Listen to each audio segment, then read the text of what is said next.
Perú, tantos temas que hay en el país. ¿Por qué Elvi toma este tema para analizarlo con nosotros hoy? Bueno, es que simple y sencillamente hay gente en este país que no entiende que lo que pasa en la región va generando efectos dominó de una manera u otra.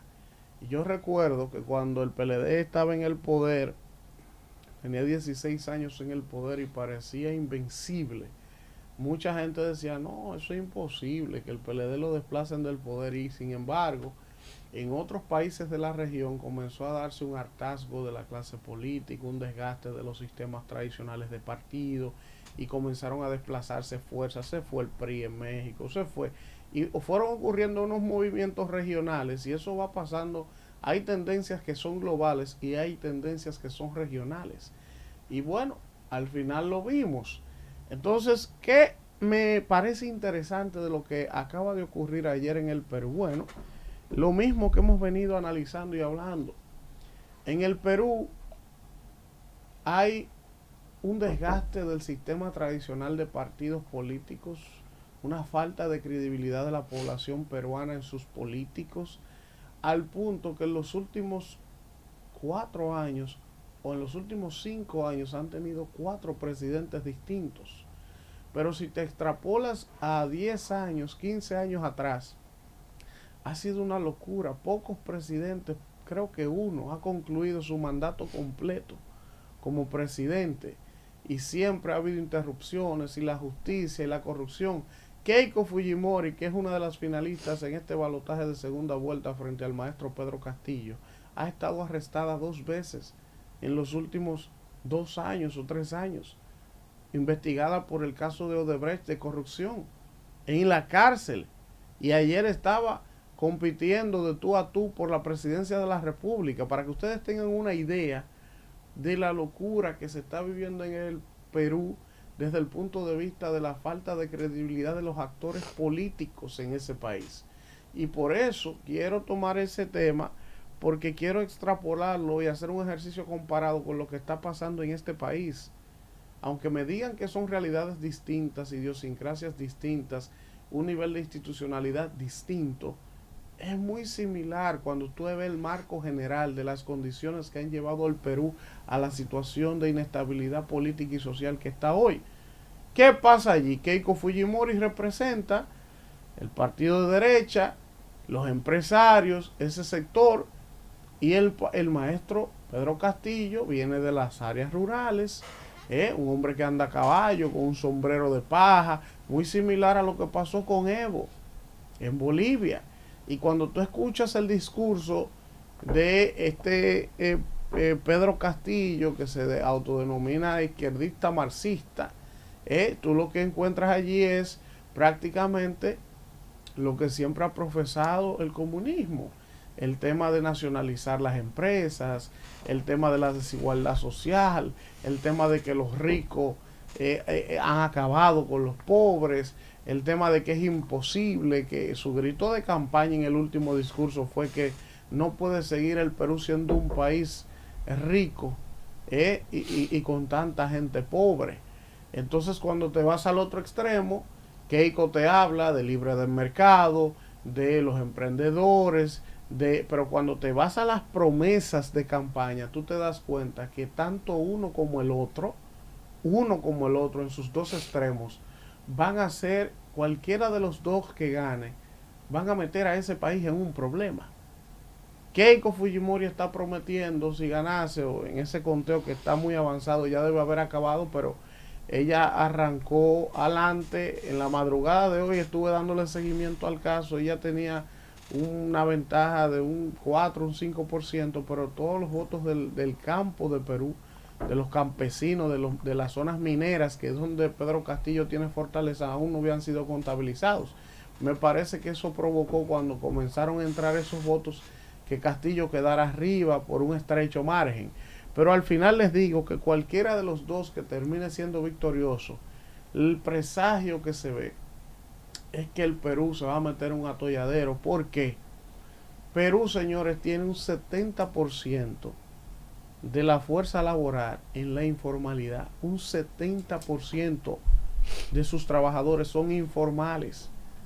La deuda del Perú apenas está rozando un 30% del PIB, la deuda externa. Y una de las promesas de campaña de Keiko Fujimori es incrementar el servicio de la deuda. Sí. O sea, y no es que coger malo esté prestado, no es que coger prestado sea malo.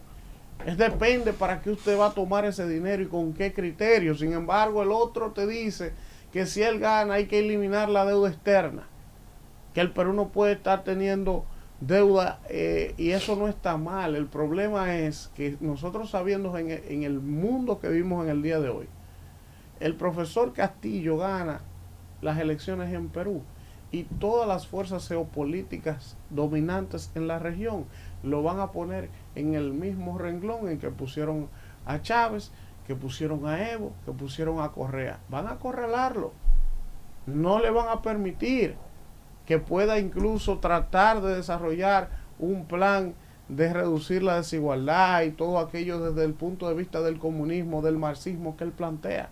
Pero al final eso tampoco ha funcionado en ningún país. Eso es muy bonito en la teoría, pero los países que han intentado ponerlo en práctica no lo han logrado con efectividad, ya sea porque no funciona o ya sea porque los sectores capitalistas, los países capitalistas no le permiten que eso ocurra, por la razón que usted quiera, pero eso nunca ha funcionado ni nunca ha terminado en un final feliz para los países.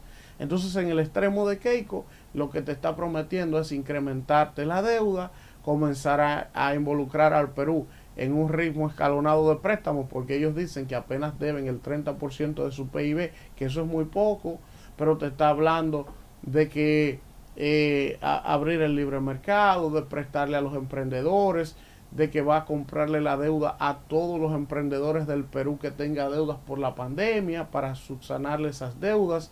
Una serie de promesas que uno sabe que fruto de la realidad y del contexto global que se vive, de la economía, del problema sanitario. Señores, el Perú como país per cápita es el país donde más muertes por COVID ha habido en el mundo, cuando tú sacas un promedio per cápita de la población del Perú.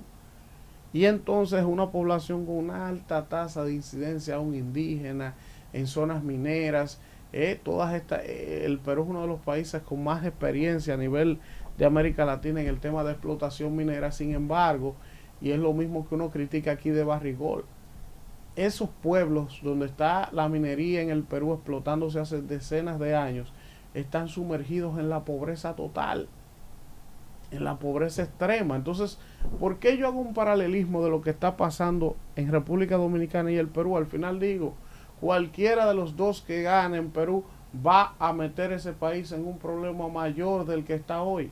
Y eso es lo que les pasa a los países cuando sus políticos y sus empresarios no entienden cuándo poner un stop, no entienden cuándo redireccionar, se meten en la vorágine populista, en los recursos, extraer la corrupción, los negocios, la vaina. Eso va generando un descrédito en la opinión pública, en el pueblo deja de confiar en los partidos, en el sistema, y entonces se vuelven tan frágiles, que ya la gente no cree en nadie ni en nada. Ya la gente quiere lo que sea, menos lo que está. Y al final ese nivel de inestabilidad no lleva a los países a ningún lugar. Los entrampa, como está el Perú entrampado hoy en una situación muy difícil. Hay una carencia de liderazgo. El pueblo no confía en quienes están llamados a dirigirle. Y yo estoy viendo con preocupación que eso mismo está pasando en República Dominicana. Quizás no estamos en el nivel de Perú, de esa degradación, pero estamos muy encaminados. Tenemos un 70% de deuda del PIB, mucho peor que ellos, porque estamos casi al doble de ellos.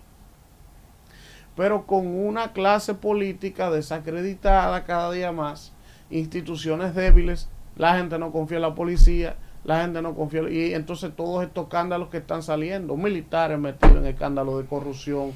Cuando tú armas el cóctel de lo que está pasando en este país, es para preocuparse. Entonces yo digo, si a mí me preocupa, si yo puedo verlo, ¿qué pasa con los que están llamados a dirigir esta nación?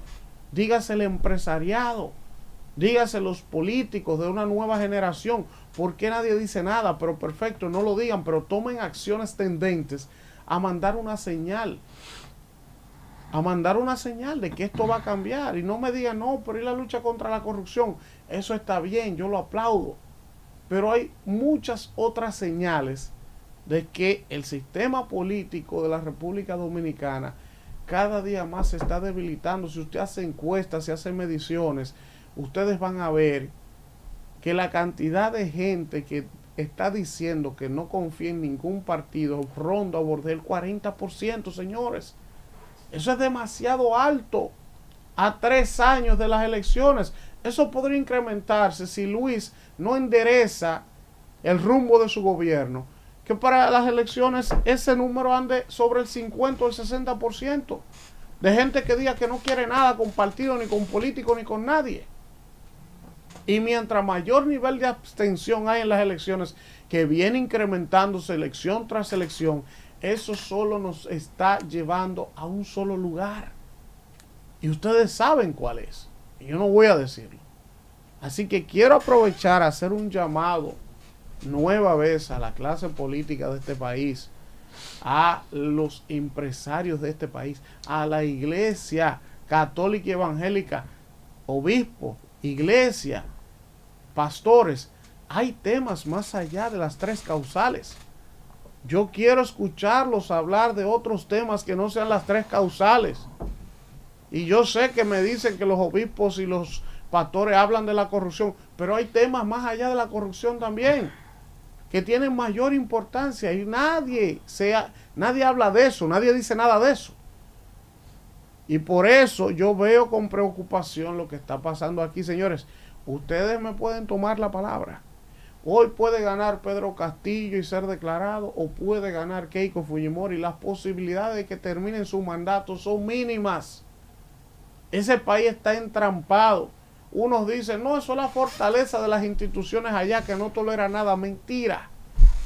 Entonces, yo quise dejar esa reflexión, porque la verdad que me preocupa bastante lo que está pasando en este país. Mire, profesor.